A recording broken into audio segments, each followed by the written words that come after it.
So once again, I want to welcome everyone here to our 6th InSource Group Leadership Luncheon. And having worked alongside InSource now for over a year and a half, this is one of the reasons I deeply appreciate this company, because they're willing to think and do things differently to create value for their customers, unlike anyone else does in our industry. And thank you all so much for supporting what we do here. This is the most attended event that we've had thus far. Give it up for InSource.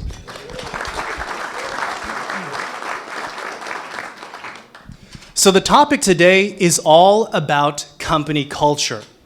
And company culture is one of those topics that feels like sometimes it's very arbitrarily discussed and tossed around. But having been in recruiting and staffing myself for the past 12 years, I've seen the real, tangible benefits of having a good culture, which can be tied measurably to benefits like talent attraction, talent retention, productivity, and ultimately profitability. And that's why I think our conversation today is highly relevant and timely in today's market. And we have an incredible speaker for you today. But before I introduce her, ultimately, this whole conversation is about you. So we highly encourage you to engage with our speaker. If you see, there's notepads on each desk. Do you guys see them? So if you have any questions throughout the presentation that you'd like to ask at the last 10 minutes of Q&A, please feel free to do so. I see this as like free consulting for you right here and right now, right? So without further ado, I'd like to introduce you to our guest expert speaker now. And her name is Karen King, and she is the VP of Talent Management at Project 202. She has over 25 years of experience as an HR leader, strategist, and business partner. Karen has played a key role in establishing and developing HR processes and enabling companies such as Capital One, Alliance Data, Sapient, and Rosewood to grow. Her work encompasses multiple industries such as finance, higher education, technology, communications, and more.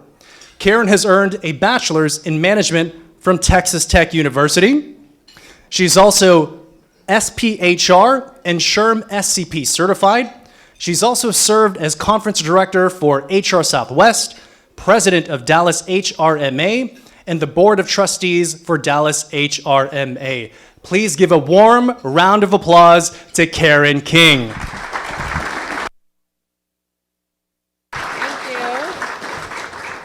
Thank you.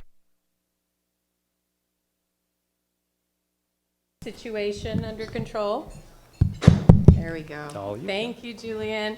I want to thank Julian for that nice introduction, and also thank you to InSource for having me here today. I like to move, so I'm going to try to stay near the microphone so everybody can hear me, but so if you guys see me kind of drifting away or it's hard to hear me, just pull me back over to the side, okay? Before we get started, I'd like to get a lay of the land here and find out who's joining us today. How many of you would affiliate yourself in the HR category? Okay, just a couple of folks. How many of you would attribute yourself to IT in your organization? Okay. And any other categories? Marketing, business? Okay. Operations, okay, so we got a nice mix. Hopefully today, as I share the journey that I've been on over the last couple of years, you'll be able to take some of those things back with you and help your organization keep your culture. Before we get started, I kind of want to understand, what is everybody's definition of culture? Does anybody want to share what their definition of culture is? Anybody? Don't be shy. There's no wrong answer. How we all interact with each other. Okay, how you interact with each other. Yeah, I would just say that, part of it has to be the value of a group of people, what they value most, and what their mission is for that value. Okay, the value of the group of people, what they value most, and what their mission is. And what their level of integrity is. Level of integrity, okay.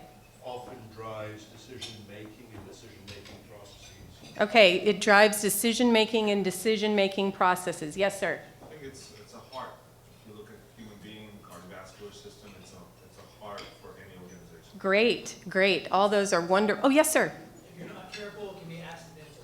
Yes. Okay. You guys are just playing straight into my conversation today. I love it. Love it.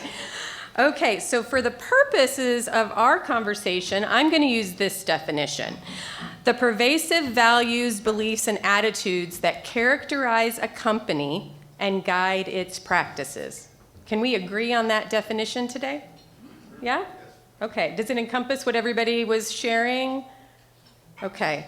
Okay, great. Now, Julian alluded a little bit in the intro that some people don't believe that culture matters or that it's important or can be measurable. It's kind of that touchy, squishy HR stuff, right? Well, I want to share that I don't personally ascribe to that philosophy.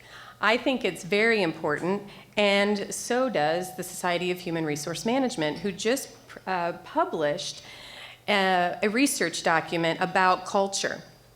And it absolutely has a strong correlation between culture, employee engagement, and business profitability. And the cost of turnover exceeded $223 billion over the last 5 years, and this was only turnover attributed to culture. That's staggering. That, to me, is just a single data point, but let alone 1 in 4 U.S. employees are dreading going to work because of their culture. I actually think that might be low because of the last bit of that sentence. They don't feel valued or respected. So that's why I think it's actually higher, potentially. 1 in 5 workers have searched for another job due to culture. And then finally, 58% of those searching have left because their manager either was contributing to the unhealthy culture or was just ineffective. You've heard people quit managers, not companies. This underscores that premise. And at Project 202, it's really important for us to be intentional about our culture. It's something that differentiates us from others. And I want to share a little bit about our story and what we've learned over the last couple of years as we've seen tremendous growth. So a little background about us. So in November of 2017, Project 202 at the time was 145 people and 3 offices. And we made the decision to join a global publicly traded company out of Tel Aviv called Amdocs. And I'm going to share why we made that decision. Not only are we integrating into another company, but we are also acquiring 2 companies in 2018. So we're integrating this way, and we're integrating into Project 202. There was a lot of change happening, a lot of moving parts. And everything was great. We enjoyed it. It was part of our mission. We wanted to do this, but there was just a lot of change going on in 2018. But as a result, we had amazing numbers. So we doubled in size in that year. We actually went from 145 to exactly 290. Our revenues jumped, didn't double, but respectively grew. And we reduced voluntary turnover from 17.5% to 7%. Any of you that have been through an acquisition know that likelihood of people leaving is high after an acquisition. And so this turnover number was one of our strongest metrics, one of the ones that we valued the most, because we felt like we did a good job.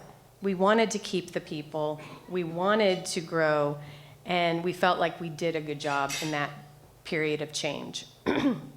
So what I'd like to do is share with you some of the key spots that we took into consideration as we were going through this journey related to culture. You ready to go on the journey with me?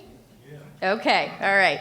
So first it starts with mission, vision, and values. And this came out in our conversation about what is culture. And when we were considering selling Project 202, we wanted to make sure that we achieved our mission of being put on a global stage. We wanted to take our offering of delivering outstanding experiences for everyone outside of the US. And Amdocs, on the other hand, needed a partner for their customers in order to achieve their mission of employee experience and digital transformation. So the fact that our mission was what it was absolutely what drove our decision and to align with Amdocs. We also wanted a company that would keep the Project 202 name. We are a wholly owned subsidiary, and that was very important to us because of the other things I'm going to talk about and why it was so important to the culture to support that. But as you know, these mission, vision, and values, they set the tone. They drive the decision making. They should be the core of everything that you do as an organization. And as we were evolving and growing and adding companies and adding different offerings to our customers, we realized that our tagline, "We make software make sense," didn't make sense anymore. And so we changed it to experience-driven transformation. And because it better aligned where we were going as an organization, it better encompassed everything that we stood for and how we wanted to be seen in the marketplace and to our customers. Make sense? Okay. We also wanted to make sure that we looked at the values, again, to make sure that they resonated with all of our employees. And so we're actually going through a values refresh. And part of the reason for that, a privately held company has different allowances, if you will, than a publicly traded company. And I'm going to give you an example. Very important at Project 202 that our people feel ownership, okay? Before the acquisition, we were able to give everyone shares in Project 202. And they weren't obviously publicly traded shares, but everybody had a piece of Project 202. And that was very important. We wanted people to act like owners. We wanted them to not just, feel like, oh, that's my job, I don't need to do that. We wanted everybody to pitch in. It was something about our culture, our fabric. Well, we can't give that anymore in the way that we used to. So how do we now define ownership? And ownership now is very similar as far as the same attitudes we want people to display, but it's also owning your own career and career development. It is pitching in where people need help. And so we're reshaping that value in a more modern, more applicable way, because these things cannot just be words on the wall. They have to be lived and breathed every day. And if they're not resonating, then maybe they need to change. Anybody feel like their mission, vision, or values may need a refresh? Okay. The next piece that we looked at was our people. Obviously, people are the cornerstone, and in a lot of ways, recruiting is the gatekeeper, right? They're identifying the candidates. You're putting those candidates through a process, and hopefully that process is not only assessing the craft ability of that individual, but also the culture fit. People refer their friends and colleagues to Project 202. It's the second largest source of candidates that we have, and we're proud of that. And I'm hoping that all of you can say the same thing.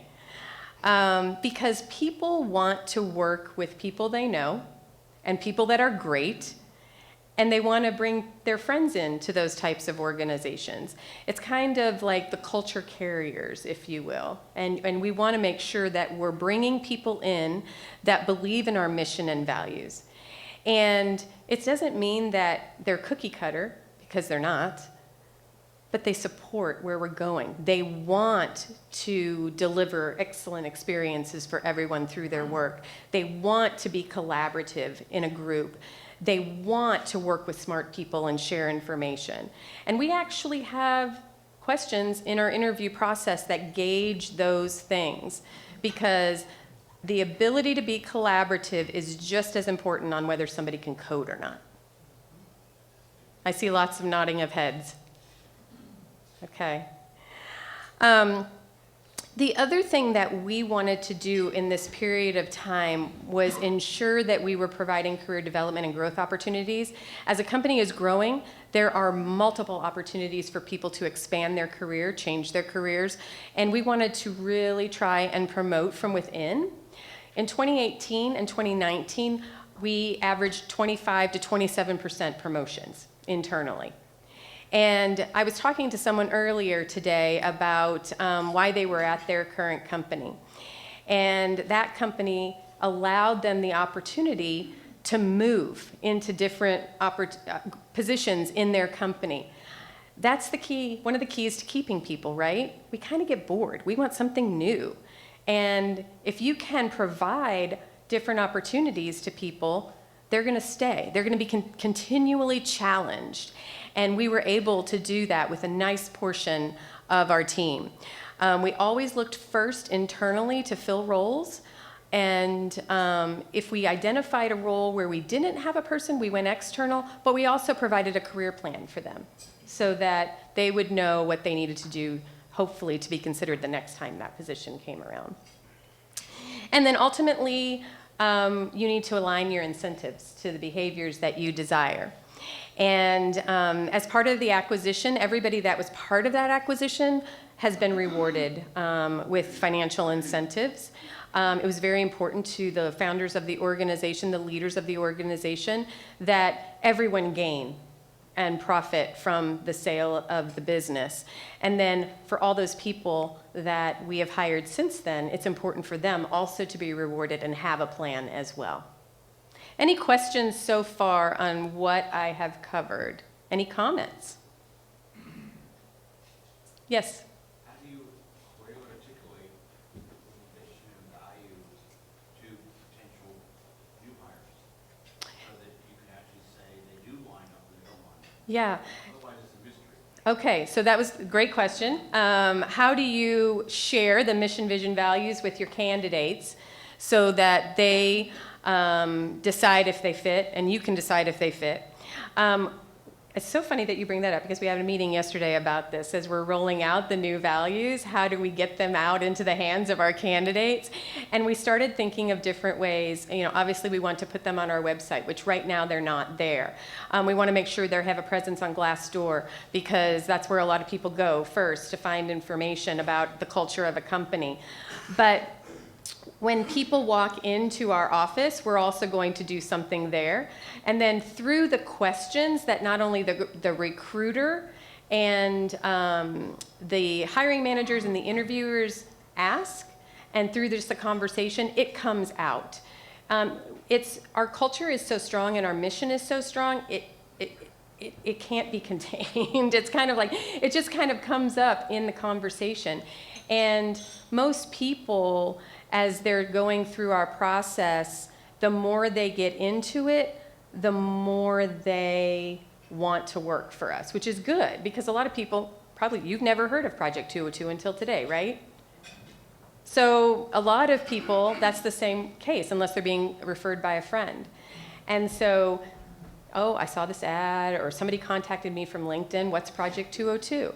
And so we share our story. And I'm going to talk a little bit more about communication in just a minute, but it's very important what words you choose as well. Any other questions? Yes?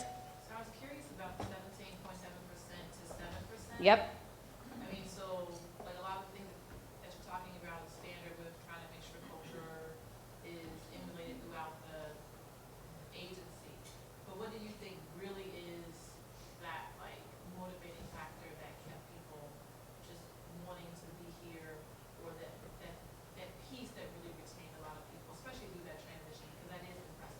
Yep. Did everybody hear her question? Okay. So I think it was a couple of factors. One, our leadership team did not change. So the CEO remained in place, and all the general managers of all the offices stayed in place. And that was really important to us, that everybody continue. So that was one. Two, the work did not change as a result. And so, and I'll talk a little bit about it, but we really tried to buffer from a corporate perspective the impact of what was going on behind the scenes in the integration to the people that were interacting with our clients and delivering on projects. So kind of creating this buffer zone. So their world doesn't change from what they knew. So it's like, okay, yeah, we were acquired by Amdocs. No big deal. Nothing's changing in my world, right? It's still Project 202. It's still the great company I joined. It's just that now we're part of a bigger organization. And I think because of that, that really helped create some stability. Yes? You know, when you have a very strong culture and you're very proud of, oh, thank you. It's vibrating. A little feedback. Yeah. Okay, so when you have a very strong culture and you're proud of it because you feel like it's a very good culture, how do you share with others when you are interviewing to get people that will fit into that culture? Your first bullet up there, recruiting is the cornerstone. Okay, you're recruiting. Hire others who believe in your mission. And That's value. right. So are you able to provide us some clues, some tips on what to do during that process to bring in like-minded individuals? So again, it goes to recruiting and kind of identifying from their conversations who they believe is going to be a good fit. And then there's going to be a couple of bullets in a minute that I think are going to also support it. But as a high level, we give a tour of our space to all candidates, and I'm going to share with you why that's revealing in and of itself, okay? All right, so I'm going to keep going because I think you guys are tying things together well. All right, third is processes. So processes should support your mission and vision and values. And this was critical to us because we were very effective in building our business, and we didn't want anything to mess that up. Basically, the goal was do not break. And shortly after the acquisition, the CEO called me, the head of finance, the head of operations, and the head of marketing in, and said, basically, I need the four of you to be the culture keepers. Because through this acquisition, processes are going to be pushed on us through your four areas. And you guys are going to be the ones that are going to have to push back. And right now, you are empowered to do so. I am giving you permission to push back, to ask questions, and to say no. That was powerful, right? Because he knew that there was a potential there that something was going to cause us to break. And it's times like that where you know how important every aspect of the culture is because I would put out there that you may have something in your organization, a process, that may be an unknowing saboteur to your culture. Okay? Is there a process right now that you all do that makes you roll your eyes? I'm seeing some agreement here. And you go, why are we doing this? Why do we have to do this? Those, I would argue, may be sabotaging your culture. So we wanted to take a step back and kind of say, is that happening with us? You know, as we were looking, what is the ramification if we go to Amdocs's ATS and incorporate their processes? Well, there was a big ramification for us because we need to hire positions fast. And we've been hiring positions in 2 to 4 weeks. And the AmDocs process was taking 12 weeks. We can't support our clients that way.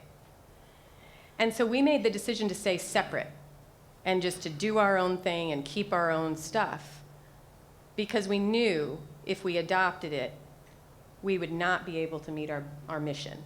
We would not be able to serve our customers, and we might risk breaking. So it's so important that in every aspect, your processes are supporting your culture.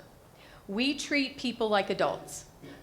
So one of the things that we were asked when we were being acquired and going through the due diligence, what do you need to keep?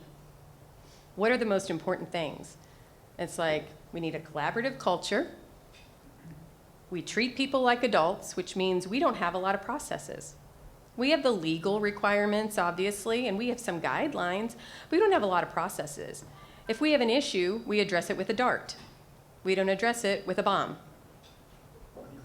Right? We entrust, we give that ownership, if you will, to the employees. And that goes along with processes. If something is too onerous, if there's too much red tape, that's not treating people like adults. Treating people like adults empowers them to make decisions. And that was something that we needed to keep, that we wanted to keep. And as we were explaining and going through this, communication was key because we wanted to ensure that everybody knew, yes, we were a part of a bigger organization, but we are Project 202, nothing is changing, and we are making the decisions on how we run our business. And there were many times when I was in my boss's office and we were crafting communications, and we would have discussions about words. Words matter. And the right word for the right tone that he wanted to be sure we were setting with our employees. We didn't want to set up an us and them, but we wanted to make sure that people knew we were still empowered to run our business. And so, again, I challenge you to ensure that in your communications, you're weaving the intent of your mission, vision, and values in all that you do, because words do matter. We also wanted to make sure in our communication that people knew the history of Project 202. As you know, we only had 145 people that were on the journey at the time of the acquisition. Now we have over 300. Many of those people don't know the history, the journey, and so it was important for us that they did know, because again, we're Project 202. And so crafting that story, sharing your history is very important. It gets everybody on the same page. It gets everybody that pride of where we were, but also where we're going together. And we had a CEO luncheon for all our new hires. And at that luncheon, he shared a little bit about the mission and the vision and the values and why they were chosen. He shares where we're going as a company and what our 5-year vision is, so that all new hires get on the same page. He's continuing to do that to this day. We also had one of our founders give a similar luncheon to our new hires. He has left the US and is in APAC trying to grow that part of our business.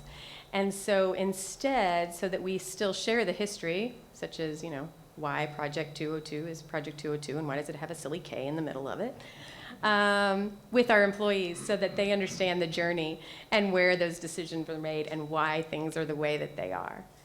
So I encourage you, if you don't have that shared history, that shared language, try and find that, because it's going to only supplement the culture in the company. Questions? Yes? Mark, we're going to try this one more time. All right. So when you're hiring, and you're hiring for culture Yes. as well as talent, how do you avoid the danger of hiring all the same people that have similar backgrounds, so you don't get diversity, you don't get people that came from a different environment and a different point of view? That's a great question. And I personally think that when you look at the landscape of our team, you will see that it's very diverse. Diversity in thought, but also diversity in the standard way we look at diversity. And the way we do that is, again, we're not looking for people who are exactly like us. We are looking for people who enjoy sharing information and are collaborative with each other. So one question that we ask is, when was the last time you asked for help? And if we get an answer that is, well, Karen, I'm usually the one that people come to for help, I don't need any help, they're not somebody we want in our organization.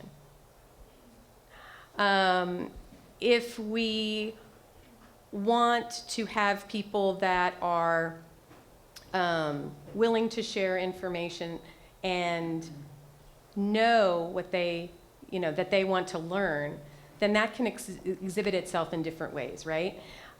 How did you work on a project together? Do you value the disciplines that we are talking about? So we have a cross-functional team, and so one of the questions that we ask is about, like, I'll give an example. Our developers, have they worked with designers before?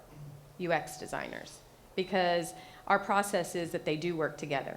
And we talk about their appreciation of other practices, and through that, it doesn't have to be that there's no right answer. I mean, there is a right answer, but there's no standard answer that they have to have.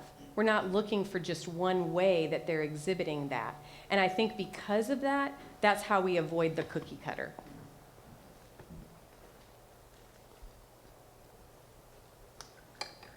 Okay. We were kind of getting a little bit on where I wanted to go with your question. So the workplace culture is not just about the building that you're in, right? But it does influence the culture and the vibe that you want to give. And when we give a tour to our candidates, we walk them through the space. And they will see open spaces with desks right next to each other. There's no walls, no half dividers, nothing. It is an open space. Some people don't like that, so they can opt out, right? But we're not hiding it. This is how we collaborate. We believe it's more effective for our teams to be co-located and to be able just to ask somebody a question. Now, our people can put on headphones if they want to, if they need some quiet time. They can go into what we call huddle rooms, our phone booths, and if they need some heads down time, they can also work from home. But they're in an open space. One side of the office likes to have the lights off. From an OSHA perspective, we have a teeny bit on. Right? Sure. Right? Sure. One other side, more lights. One side of the office is a little bit rowdier than another side. It's interesting that it's not my side that's the rowdy side. You see, you think my side's the rowdy side? Oh, okay, all right. We have musicians, and oftentimes you'll hear people playing guitar. We have an open kitchen. We have beer taps. Okay, back to that adult thing. We treat people like adults, right? We trust them to know when and how much to drink. So there's a lot of those things that they see. We have collaborative art. where as a team we've come together and created artwork that's displayed in our office. So those are the things that the candidates are exposed to that show the work environment, show how our culture is coming out to play, and how they can determine if it's a place for them. We are moving our offices in Dallas in April. We're excited. But it took us some time to find the right space with the right vibe that we wanted for our team, because it is important. It is a criteria to further supplement the culture and support the culture. We actually, at one point, were thinking of building a speakeasy, just a private room where only the employees knew what was behind that door. Kind of fun, and because we love to have fun. And that was a great articulation. Unfortunately, I don't think it's going to materialize, but it was a great idea. And then the sixth area I want to focus on is the external forces. We had a couple of conversations at the table just about the marketplace right now. It's tight. And just like you, I'm sure your talent is being recruited out every single day. They are getting calls. Hey, you want to talk to me? All of our employees are getting it. And we have to be aware of what's going on around us, because if we're not aware of what the marketplace is paying, if we're not aware of what total comp looks like, if we're not aware of what the benefits and the perks are, we may get left behind. And we want to at least meet the market on some of those basic things, because there's always going to be somebody that's going to offer your people more money. Always. Doesn't matter how much you pay. There's always going to be somebody that's going to offer them more money. So how do you create that stickiness that makes it harder for them to just leap for money? And that's what the culture is about. It's like those intangibles that they really can't get. It's like, oh my gosh, I love my team. I can't leave my team. Or I'm learning a lot. I'm being exposed to a lot. I have a lot of development opportunities. I don't know that I'm going to find that anywhere else. I'm not going to find it like this. And so that's kind of what we try to do, is make sure we're looking out what's going on, and then how are we differentiating? How are we making it sticky? So it makes it harder for them to really entertain that call. Now, we all know there's high moments and low moments. And a recruiter is going to often catch an employee at a low moment, right? Hopefully, as they're going through that process, hopefully things are getting better. Hopefully, as they're talking about it, it's becoming more real. It's like, oh my gosh, I'm not sure if I want to do this. That's what we want. We want them to pause. We want them to think, what am I giving up? And it's we have boomerangs is a term. I'm sure many of you probably know what that is, but we've had people who have left Project 202 and come back. And those are powerful culture advocates for you. There's some companies that forbid it. I don't get it. I just don't get it. It's like somebody leaving thinking the grass is greener and coming back because it's not. Well, those are companies that never make a mistake.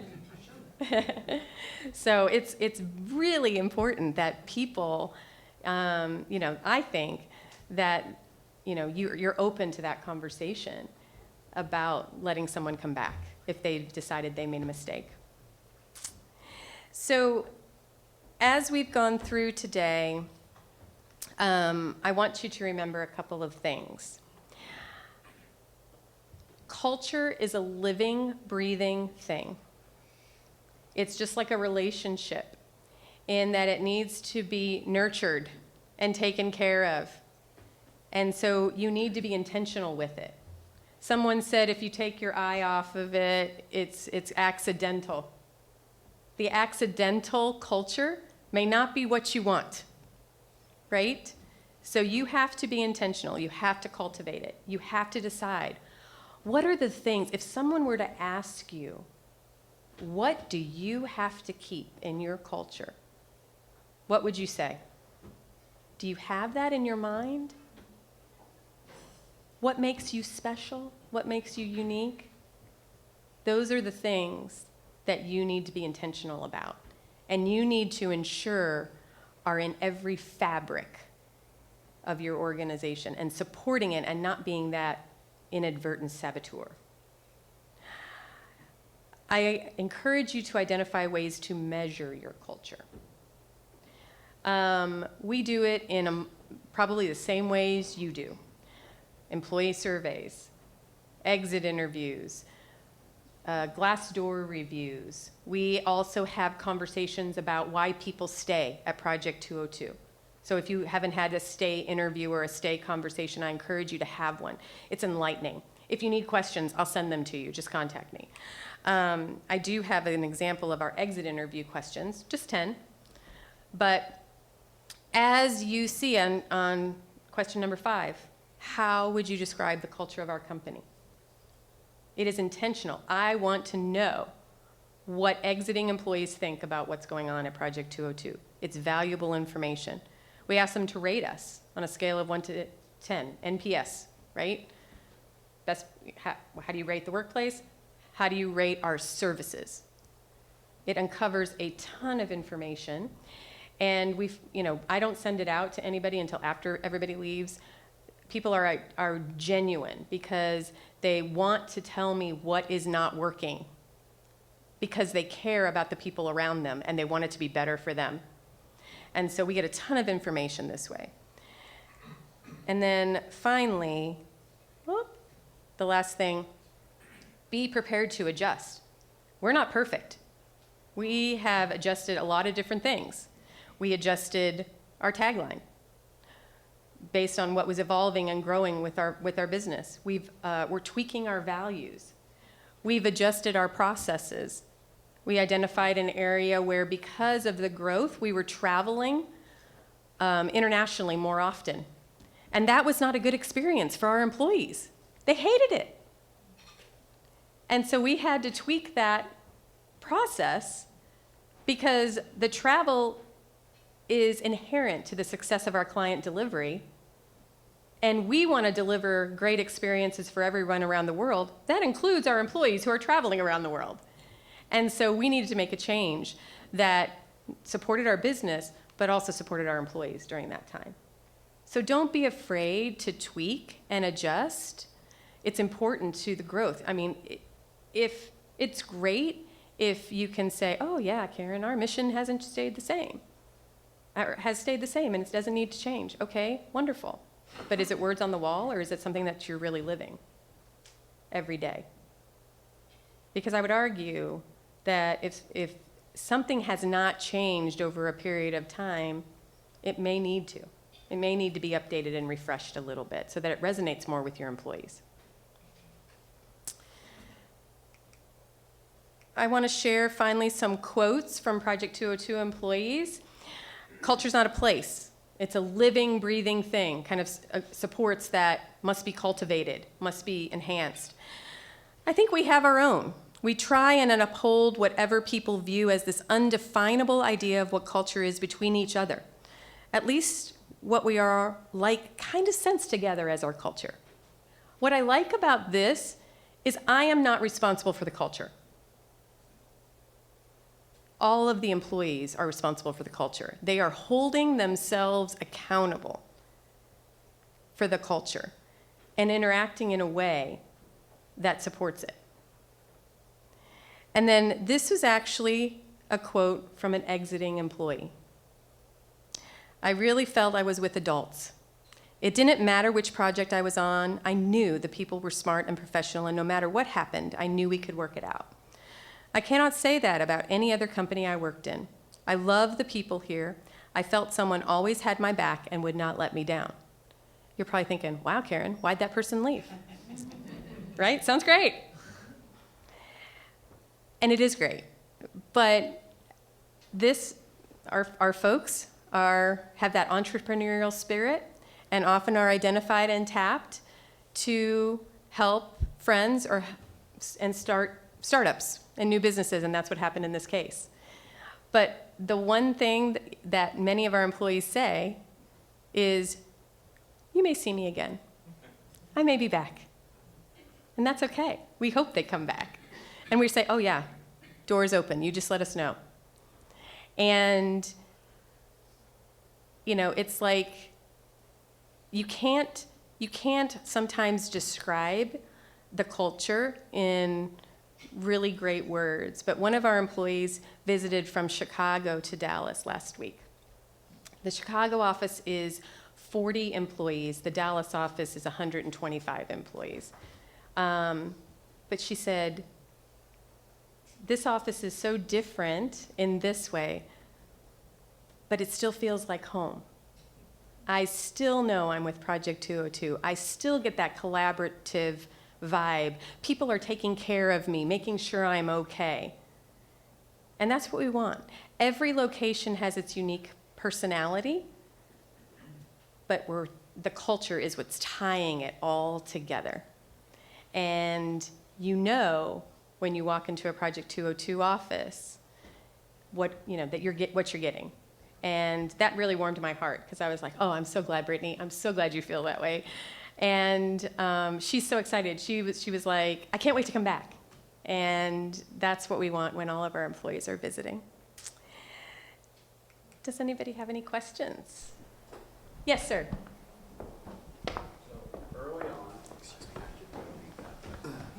Just so everyone else can hear. Okay. Early on, you talked about, I'm trying to remember how you worded it. Many organizations, people don't feel comfortable bringing things Yes, up. Okay? yes. And then you mentioned, hey, we have these policies that we just can't seem to get rid of, like the no return. Oh, uh-huh. And so is that because people are uncomfortable challenging human resources or challenging executive that is the most stupidest thing that we do and need to take that back and put it in a trash can? Yeah. But they don't feel they have the power or the permission. So how do you, if you're going to purposely re-engineer, Right. and you find things that have to be thrown out in the trash can, and you have sacred cows, how do you cherry pick those things that have to be sunsetted? Right. I think that's a multiple point question. So I will do my best to answer all of those.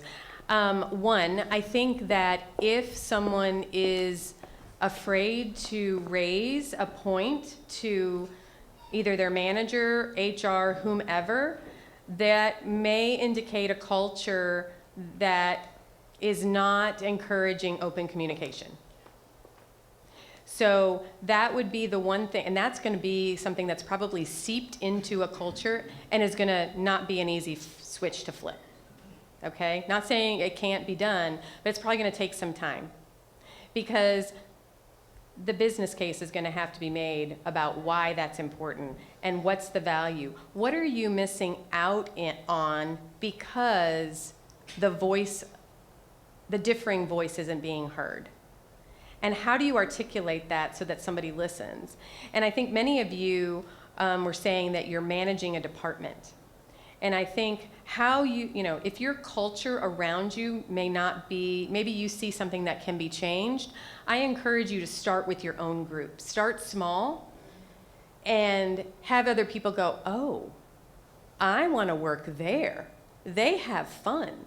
Their people are growing, whatever it may be. Be the place that talent wants to go in your organization. And then everybody's going to, well, what's Jerry doing? Why does everybody want to go work for Jerry? And it'll spread like wildfire. We had a couple of grassroots efforts in one of our departments about performance reviews. Ugh, right? Nobody likes them. Right? I always tell my people, I don't care about the form. I just want the conversations to happen. So if there's a form you want to present to me, and put in front of me so I can make sure it's all, legal and everything's good like that, send it. But technology uses a different form than design, uses a different form than the corporate teams. It's all about the need. But what I'm going with that is what the designers were using the tech team was like, oh, that's a good idea. I think I want to do something like that. And so they were able just to kind of do this grassroots effort of change. And so that's what I would encourage. Don't eat the elephant all at one time. Eat it bit by bit. Make change happen over time. And start with your group. Start with the area that you control. And make it a great place for your employees. Thank you, Karen. We got one back here. Good afternoon. Thank you also for speaking today. It's been You're great. welcome. So just in regards to applicants, when we have job recs out there and we may see 400 come across through LinkedIn and we're looking at resumes, and resumes historically have been pretty much similar. I think some people do a little bit different of a design perspective, but the content really stays the same. Mm-hmm. So as we're looking at that and we're looking for people who fit into our culture, what are some keywords or what items do you highlight through experience, through descriptions, through things that stick out to you when you're hiring for a position that you may want to look at that fits into your culture? Yeah, so we, in our job descriptions, all of our postings, we basically tell a little bit about Project 202, and then we say what's important to us. And if you want to join us, this is important to you too. And it's basically about how we work together and how we deliver for our clients and how we value the craft. So we put that at the very top before we even start the requirements and all that kind of stuff, because we don't want people to miss that bit, because that hopefully is going to pull in the people that want to support our mission, vision, and values and work similarly. Does anybody else do that? Or do you just put the job description up there?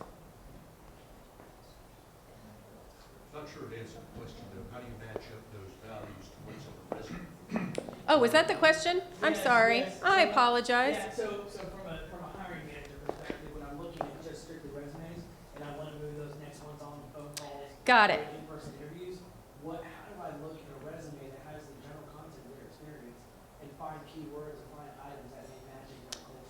Right, okay, sorry. I apologize, I did not clearly understand the question. We look for people who, on their resume, can say they worked in a team. The projects are similar. That teamwork is very important to us. So we want to see a lot of not only I's, but we's. We want to see people who have progressed in their career logically, as far as I'm taking on more responsibility, I'm growing, I'm eager to grow. Those are the types of people that we look for. Obviously, we're going to look at if we're hiring for a specific project, then does that person have a similar industry background where they have the knowledge of that client in that industry that could specifically help us? So if we have a client in healthcare, have they worked in the healthcare industry before? So those are some of the things that we use to link the type of person that we're looking for to the culture and the needs at the time. Does that answer? Okay. Yes. You spent some time talking about pre-acquisition and post-acquisition and retaining your culture. Can you extend a little bit around the mismatch, or if there was, with the acquirer versus retaining your culture? Yeah, so... Karen, do you mind restating the question so everyone... Yeah, so basically it was, I talked a little bit about pre-acquisition and post-acquisition, and where were the disconnects and in the culture. So it's interesting because one of the disconnects was that it's common to yell in Israel. But then it's interesting because they yell and they argue and then they're all friends afterwards, And we're polite Southerners, We don't yell at each other, and that's not our culture either. And so we had some folks working on a project, and they were Karen. They are yelling at each other, and I had to have a conversation with my counterparts and just say, hey, I'm getting this feedback you know, this is not resonating with us at all, and it's actually causing people to not want to work on this project. And getting kind of that out in the open and understanding this is a difference in how we work and how our cultures are different helped. Again, it's not a flip of a switch because some of those behaviors are ingrained in us, right? But it was a level of consciousness that was given because it was raised. And I think sometimes knowing there's an issue is half the battle, right? Again, if somebody has a problem, I want to know about it so that I have an opportunity to fix it. The worst thing that can happen is if somebody resigns and then they tell me in their exit interview why they're resigning, and it's something I could have fixed, or we as an organization could have fixed. I'm like, why didn't you give me the opportunity? It makes me so sad. So that was one. I mentioned the recruiting piece. That was another one. It was interesting because initially when we like to have a big annual party at the end of the year to celebrate our accomplishments, and we've done it many, many years. Oh, well, we don't do that, you know, but it's important to our culture, and so we just made the case on why we needed to keep it, and we still have it. And in fact, what's really great is when we see our impact on the broader organization. So we co-planned an event in Dallas with our Amdocs brethren, and really they were like, this is amazing, because we did things that they've never done before. They have decided to allow work from home all across the globe, where it's permitted by law. So that was a big impact. We hire summer interns, and so does Amdocs, but we do it a little differently, and so they're adopting some of our practices, our best practices there. So it's really great when we see the impact that we're having on the broader company, because they're seeing a difference. They're seeing something different at Project 202, and they want to try and capture some of it. Ladies and gentlemen, the time is now 12:57. Karen, I feel like there's more questions. Would you mind hanging back after? Not at all. Perfect. Awesome. Please, everyone, give Karen a big round of applause. Karen, do you mind staying up here for just a moment? I'd like to bring up Brett Schaefer, who is the Director of New Business Development, to close us out and share a few words. Who here has seen Brett's videos before? Legit LinkedIn local celebrity, man. Thank you, Julian. And Julian, thank you again for moderating another great luncheon series. Listen, on behalf of the InSource group, thanks to everybody for showing up. We know your schedules are extremely busy. We try to keep these on time. Karen, outstanding job again. This was great. Give it up for Karen. And from the InSource group, there you go. Thank you very much. We really appreciate it. Thank you very much. It was a pleasure. So, okay, fishbowl time. So we're going to find out who our winners are. Julian, would you like to draw 3 names out of here? I will. The first winner is Nick Hernandez. Give it up for Nick. Nick, come here.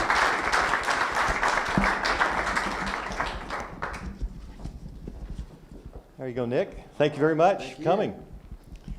All right. Second winner is Brian Martinez. Give it up for Brian. Hey, all right.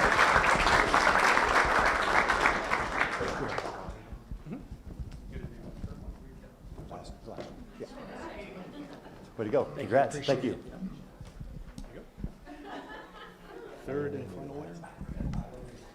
Third and final winner, my man, Sammy McHale. All right, Sammy. Way to go. Congrats, buddy. Thank you. And finally, before we go, if you'll notice on the big screen here, our next event is going to be another great one. We're going to talk about cybersecurity, and it will be on April 30th. And if everybody would look on their table, I have some postcards. So if you could, everybody, if y'all could take one of them. So Brian, if you could hand them out to your table, just everybody take one. And if everybody could take this with you, keep it with you, save the date. Your account manager will be back in contact with you with more information. This one is going to be a great one. We have two excellent speakers talking about cybersecurity. Does anybody stay up at night in this room worrying about the security of their company? Oh, Jeff, I see. Okay, very good. You good? Okay. Hey, on, again, behalf of the InSource Group, thank you for coming. Y'all drive home. Be safe. Take care.